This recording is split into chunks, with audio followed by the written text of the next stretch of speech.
I'm Mara Webster with In Creative Company, and today I'm thrilled to be talking about the film In the Land of Saints and Sinners with the wonderful Liam Neeson. And starting off, I wanted to talk a little bit about how you developed this character because when we meet him in the film, he's very much in this middle place of wanting to find a little bit more of who he used to be and feeling quite lost in his present self. And so I was interested in how you found what that was going to look for like for Finbar as a character.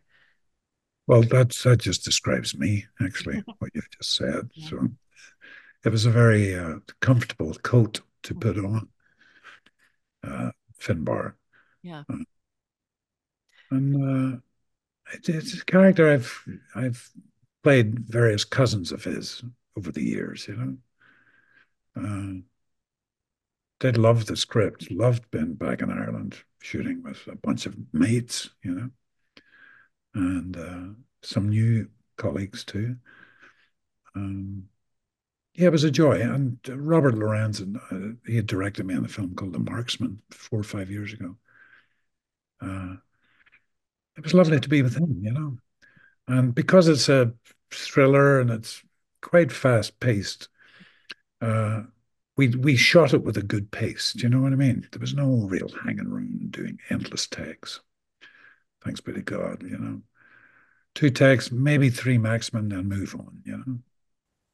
Absolutely. And because it was a character that you just said was very natural and very comfortable to you, did you find the temperament of him? He's someone who feels like he has a lot of patience, even just, when he's at work and he's taking someone's life, the fact that he'll sit there for as long as it takes for that man to dig a very deep grave in front of him first.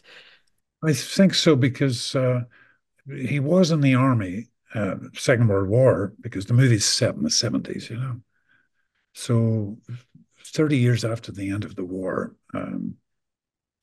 been trained as a sniper, and those snipers, stories I've read about them, certainly in the Vietnam War, you know, they will crawl into a place and they can sit there for 3, 4, 5 days waiting for the enemy to appear, take their shot, and then take another 3, 4 days to crawl back out again, you know. So infinite patience they have, you know, the really good ones. So that was interesting to do that kind of research, you know. Absolutely. And I mean when he's taking someone, he has a specific place that he takes them every single time. And we see all these trees that he's planted in the ground every single time as well, which is interesting to just kind of see this relationship with nature that he wants to have more of, but how it also bleeds into that side of his life as a hitman. Yes. And so when you looked at that scene, what did that tell you about the character? Yeah, it's I mean, I don't want to spoil it too much for an audience, but there's a pull away shot where you see nature kind of taking over, you know, aided and abetted by my character who's planted various saplings, you know. Um, so yes, he's certainly taken lives, but he's put something back into nature, you know. That sounds a bit ridiculous, um, but there's definitely very much a humanity there within him. I wouldn't have played it otherwise, you know. If it was just a cold-hearted killer, that's just boring. It's not interesting, you know. Definitely. And we see a lot of that humanity through the relationships that he has, whether they're close friendships or just people that he's having a conversation with at the local Yeah. pub. He takes a real interest in people. And I particularly love the relationship that he has with Kevin, played wonderfully by Jack Gleason, because Yes. it's this real, he's kind of trying to mentor him away from following the same path and being like, go do anything else, go live your life so that you don't end up in the place that I currently feel like I'm at. And so how Yeah. did you and Jack work to develop that? But Jack's a terrific actor. I've been a big fan of his since Game of Thrones, you know. Um, he was lovely, just a real natural talent, you know. Um, Enjoyed working with him very, very much. Um, yeah, he was an interesting character that he played, you know. Uh, and it And was nice to get the chance to be a kind of a mentor to him, you know, to his character. Uh, yeah, I've simply been played quite a few mentors over the years, actually. I love that. And did you feel like in the friendships that he has and in the relationships that he has with people that he's kind of always intentionally holding a little bit of himself back? Because it's even things like, he's quite close with his neighbor, but he never accepts an invitation to dinner because that would involve more questions about his everyday life. Exactly. That's exactly it. Yeah. So even his close friend Vincent, played by Kieran Hines, who Kieran's my dearest and oldest friends. I've known him for 50 years, that my character has to just can't get too involved, Otherwise they'll find out what my past life was. Um, so he's very conscious of wanting to protect those villagers, those his friends, but friends up to a point. Yeah. No, I love that friendship that he has with Vincent. And, did you find that it gave a lot more layers to the character, even just in being able to have scenes like that that show a bit of levity and lightness to a character that you wouldn't anticipate would have that? Well, sure, and I think there was, the fact that I'm Irish, Kieran's Irish, Jack's Irish, Kerry's Irish too, Kerry Condon, who wonderfully plays the baddie. Uh, yeah, it's nice to kind of indulge in one's own Irishness. I love that. And, we kind of see him as someone who's been in the game for a long time. We see him stepping away from it. And there's like little indicators of, his head isn't in the game as much as it used to be. Like when someone has a knife on them and he just didn't anticipate it. And he's like, oh, do the guys do that now? Like, is that now a thing? And so how did you want to have those elements of fallibility in him? Yeah, they were scripted. Certainly those action sequences. Again, I don't want to spoil it too much for an audience, but yeah, uh, there's a couple of his opponents that you know don't play by the rules. Let's put it that way. That takes him a bit. Something takes my character a wee bit by surprise. Yeah. And when you first read the script, did you find an interesting element in the way that it's building tension very much through the dynamics of these characters and what's happening? Because it's very much about the interpersonal. It's not sudden stunt work throughout the entire film. Sure. Oh, sudden stunt work would be so boring. Yeah. Yeah, but it was a really good script, Mhm. um, and it was, just steeped in interesting characters that had um, other levels to them. Um, but personally speaking, it was, the character of Finbar Murphy that I play was, I'd played versions of him before in the past, so it was a very comfortable fit. And with the fact that you played versions of him, so it felt very comfortable. On the other side of that, were there aspects of it like that you felt were taking you outside of your comfort zone or challenging you a little bit? Well, there's always a challenge, Mhm. um, irrespective of the character being a comfortable fit or not. You're shooting in a certain terrain. There's various fight sequences. Just stuff can go wrong. So you have to be certainly with fight scenes. You have to be very, very meticulous and leave nothing to chance. Otherwise people get hurt. So you choreograph it, those sequences, very much like a dance, and rehearse it and rehearse it. And then hopefully when the camera's turning, it looks as if you're doing it for the first time. Yeah, we're always very meticulous about those types of sequences. I love that. And lastly, you mentioned before that obviously you and Robert Lorenz, the director, have worked together before. What were some of the moments that you found that really helped you just in terms of having that shorthand with each other and that pre-existing relationship? Well, you used the right word. We did have a shorthand, and we developed that quite early on when we did The Marksman 5 years ago. Um, and I love that. You don't want to sit and intellectualize a scene and talk it into the ground, or talk. So Rob and I just had yeah, we had a very shorthand communication, which is lovely. You don't get it all the time. But Rob's from that Clint Eastwood school, and he's produced 13, 15 movies with. Shoot it maybe two, maximum maybe three takes, and then move on. I like that pace, and you need that for a thriller. I think you need to keep a good pace of shooting. Definitely. Well, I really, really loved your performance and everything that you brought to this character. So thank you so much for talking about it. I Oh, appreciate it. please, thanks, Mara. Thank you. I'm thrilled right now to be joined by the director of In the Land of Saints and Sinner, Robert Lorenz. And starting off, when you came on board this project as a director in working with Mark Michael McNally and Terry Lone's screenplay, I was interested in, what was some of the visual language that you started to find already in the script? And then how did you take that and figure out the way in which you really wanted to expand and evolve this world for the film? Well, it read to me kind of like a Western, and I liked that. I could relate to that. I'd never been to Ireland when I read the script, even though I have Irish heritage. My mother's an O'Callaghan, but yeah, I loved the thriller Western aspect of it, and I was really curious as to where it was set because it's very specific. And so I spoke to the original writer, Mark McNally, about it. And he said he had been traveling around the country when he came upon this unique place and he got the idea for this script. So the first thing I wanted to do was to go to that location and see it. And sure enough, it's sort of a picture in time. It's a remote area of Ireland, and you could just feel this story, and he had captured it well in the script, and so I was eager to sort of create that world on film. I love that. And one of the interesting touch points with Liam Neeson's character is, he's operated for several years essentially as a hitman and he's at the end of his career.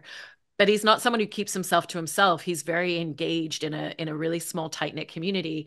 So in directing this film, how did you set about making sure that you were capturing this tight-knit community, but also in a way that kind of showed the parts of himself that he would have to keep hidden in order for people to not realize what he's doing in his day-to-day?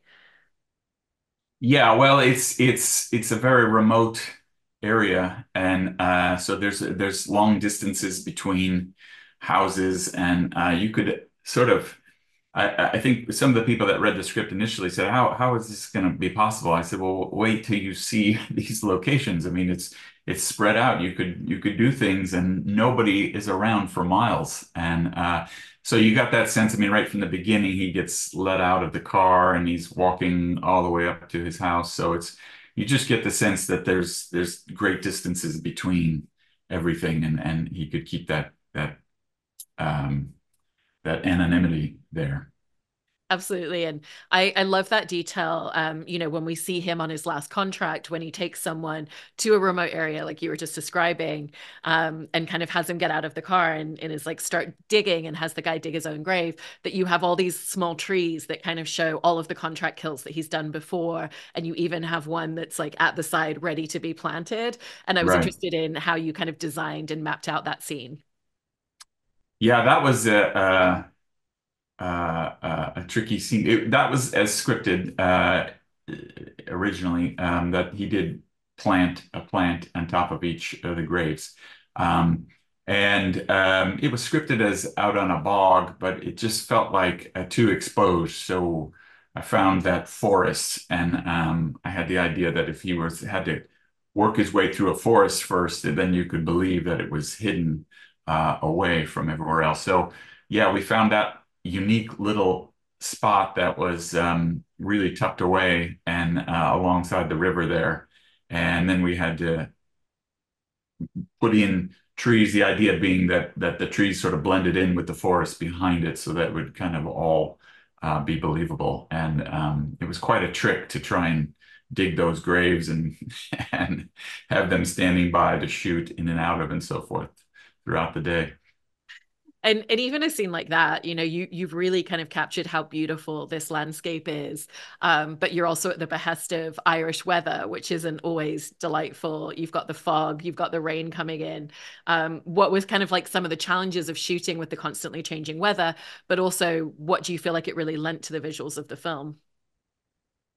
Yeah, it was definitely it was we're the North Atlantic is hitting that's why that coastline is just so beautiful, is because it's just getting pounded by weather. And as we did when we were scouting, it was a much rougher months of the year, and we were literally having trouble standing up straight, trying to figure out how we were going to shoot these things. But thankfully, the weather cooperated for the most part. We kind of weaved our way in and out of sunlight and shade, and we had to take a few breaks here and there while the wind and the rain pounded us. But we got amazingly lucky, I have to say. It was a great shoot. And in working with Liam Neeson, this isn't the first time that the two of you have worked on a project together, because you previously did The Marksman. What was the shorthand that you kind of found in coming back to a creative collaboration with him, and just, you know, those moments where it was almost, we don't need to talk about this because we've already had that communication and we just know? Yeah, well, he's the one that found the script initially. He read it and liked it, and he's the one that suggested me to direct. So, and that was based on the fact that we did get along so well on The Marksman. It was already a shorthand, even at the beginning of that movie. I mean, he had worked very early in his career with Clint Eastwood, and I spent a long time working with Clint. And so he loved his experience with Clint, and I had ended up adopting a lot of his technique, and so he just loved it. It's it's just a matter of really having confidence in your cast, and of course I have tremendous confidence in Liam. He's done everything. He's fantastic, and so just letting them do what they do, and it requires very little direction. Just a little technical thing here and there, maybe a slight suggestion once in a while, but it's just really letting your cast show you what they can do. As how I treat all the collaborators on the crew, is just to show me what you got. I don't want to micromanage, because then you lose some of the creativity that people bring to the table. Definitely. And, with his character Finbar as well, as an audience, we're very much in his perspective throughout the story. And so how did kind of following Liam's performance and his character inform the choices that you wanted to make in terms of shots that you were using to do that? Well, he's just such a heroic figure. It's almost you have to underplay it a little bit, because he's godlike in times. He's just towers. He's so tall and handsome, and he's got that booming voice. But he has just such a charm to him that is so relatable, and so it's just a matter of just letting him do his thing, and trying to photograph it well. I also love that there are kind of moments like when he's talking to Moya, who's a kid that he knows in the community, that you kind of bring the camera down to her level, or there's a moment where, he's letting someone out of the trunk and we kind of see the camera inside of the trunk looking upwards at him. And so how would you find those places where, yes, it's mostly Finbar's perspective, but here's a moment where we kind of want to step into another character's space for a moment? Yeah, well, you're absolutely right. I mean, this is Finbar's story, so it all begins with telling the story from his perspective. But there are moments, like you point out, where it's important to kind of get the point of view of another character to understand what their motivation is, and so yeah, just case by case. I mean, I always would start with Finbar, and this is his story. So how does he see things? But the movie, it kind of works along two tracks, because there's the outlaws, the villains as well, and so that story is sort of being told from their point of view when we're with them.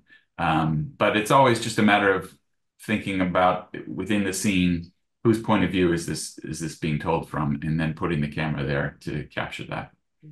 And because so much of what happens is kind of ignited by the fact that he's being very protective of this kid, Moya, how did you set about making sure that there was that communication with the audience where we fully understand what's happening in her home? We understand that she's being physically abused, but we don't ever need to see it. We don't need to see someone shouting at her or putting their hands on her in order to understand it, the same way that he also doesn't. Yeah, that was just a matter of finding a really good little actress, and who could emote. And then, as good as she was still not that experienced. So I had to, you kind of have to trick it out just a little bit and to draw it out of her. But she was such a lovely little girl, and she just loved to smile. She was always beaming, and I kept having to tell her, okay, but you're not very happy at this moment, So no smiles right before the camera would roll. It was always, okay, no smiles. Um, but she was wonderful, and she did a terrific job. And yeah, just casting the right people, I think, is the most important thing. And the scope of the film kind of really gradually expands as the story progresses, because very much, we start with Liam's character, and then we start to meet all these different characters throughout the community. And then we have the whole other storyline with Kerry Condon and, the IRA group that she's part of coming into it, until it becomes quite explosive towards the end. And so as the scope of the film grew, how did that kind of evolve the storytelling for you as a director? Yeah, well, that's what part of the thing I really loved about the script is the way you're just following these little threads, and then you sort of come to the moment where you realize, oh, these are all interconnecting, and they all come together there in that final sequence.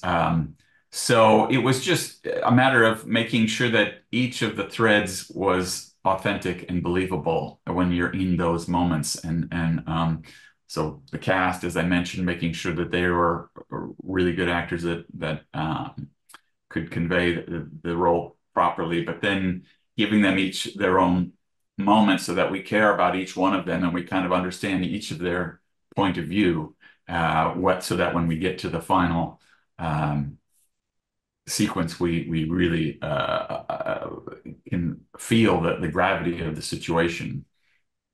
And to that point as well, it's also something where you do a really good job at kind of building the idea of suspense and tension, but it's not because we're having all these physical altercations and, Right. stunt work throughout the film. It really is just that cumulative scene towards the end. And so how did you set about creating suspense and tension where it's very much story and character driven instead of action driven? Yeah, well, that was one thing I spoke to the composers about early on is like, I'm making a thriller, so I need music that supports that because people need to understand that what they're watching is important, even if it's not full of action. And so that was one way of doing that. And then just kind of trying to use the light to make everything look a little bit more dramatic. Staging some sequences. We tried hard, the DP and I, Tom Stern, to stage a lot of sequences outside that were in that twilight, where it's not black night, but it's not bright sun, and there's that dark blue sky, and it just kind of gave it a kind of an eeriness that I really liked. And was the post-production and editing process quite key for you in terms of that as well, and really just shaping that particular pacing of the story? Absolutely. Yeah. Yeah. Really kind of trying to draw out the suspense wherever we could without making it stale, just kind of giving the audience all the clues that they need to understand that this could go bad, and then, building up the suspense until things happen. I also really love the touch point of, Finbar's relationship with Robert, who's his boss in the industry, because it's not something where he just kind of comes in and it's fully transactional. It's, he's in his home where the guy works from, and his mother's making food and bringing it out to Finbar, and she knows exactly what his favorite thing is. Right. And so what was the fun in kind of really capturing a relationship like that we've seen on screen a lot of times before, but in a very different way that's much more interpersonal? Yeah, well, that was another thing about the script is that, the log line is, a retired assassin, has to defend himself one last time. I mean, we've seen that log line a million times, but the way this script and this story played out, everything about it was different and unique, and that's what I really liked. And so, like you say, his boss wasn't this kind of functional relationship. It was actually these guys are friends, and it points to what you were referring to earlier. Everyone in this community he's grown to really like, and he wants to continue these friendships, and that's where the dilemma comes in because he realizes at a certain point that he's going to have to expose who he is in order to protect them. And so that's the ultimate sacrifice. Because there's also the friendship that we see that he has with his best friend Vinny, who is actually a police officer. And so what did you want to make sure to capture in terms of their friendship? Because I think it goes back to the earlier thing that we were talking about, where he gives a lot of himself to the people around him, but obviously he can't reveal a huge part of him to someone that he spends all of that time with and has a great relationship with. Right, right. Same thing. I mean, and that, that scene, I don't want to give too much away, but there's a great scene between the two of them near the end where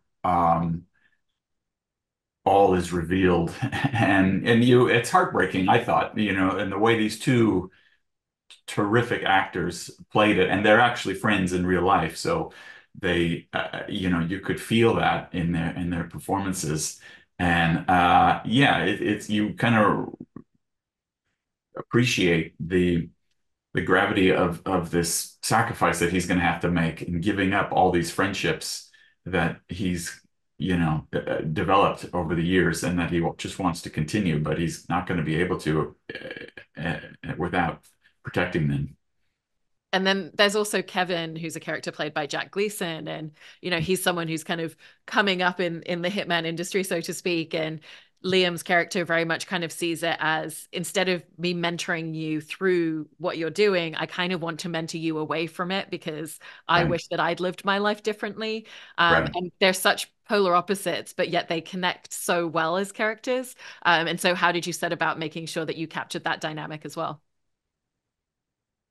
Again, good casting. I mean, Jack Gleason, just, so many young men came in to read for that part. It was kind of very appealing to a lot of actors, and there were a lot of good people that came in to read, but Jack just stood out. I mean, he's got that, at least the way he plays it, he's got that little hint of crazy, and yet he's obviously intelligent and likable, and but you believe he could be cruel, and you could tell he just has that youthfulness that he's still trying to understand and figure his way through the world, and so Liam's character Finbar recognizes that too, and like you say, and so he's trying to steer him in the right direction, which is kind of, I thought, really poignant. And in potentially touching on spoilers, I did want to talk about that kind of cumulative stunt sequence towards the end of the film, just because I love the detailing, especially with Liam's character, that it's not about him being on the offense. It's very much him being defensive and protective of the people around him. So Right. when you were kind of blocking out a sequence like that and just figuring out the different beats, how did you make sure that it was still always going to be driven by character and story? Uh, well, just making use of close-ups at the right moments, when we need to really be with that particular character and what they're facing at that moment. That sequence was rather difficult, and I didn't have a great amount of time, so I had shot it in my head, and I knew every shot I needed, and I basically went through and went to each shot in sequence, and because there wasn't time to kind of do a big master and then reset it and do another big master from another angle. So I basically just knew the shots I needed for every single beat of that sequence and started doing it, and I remember explaining to the cast at one point during a rehearsal, and then we'll do this and we do this, and everybody was just kind of looking at me, and I just said, "Trust me, it's all in my head. It's all going to work." And they all said, "Okay." So they just did it, which was worked out. No, it worked out beautifully. Well, I really enjoyed the film and thank you so much for talking all about it. I really enjoyed it. So thank you so Thank much. you. Pleasure talking to you.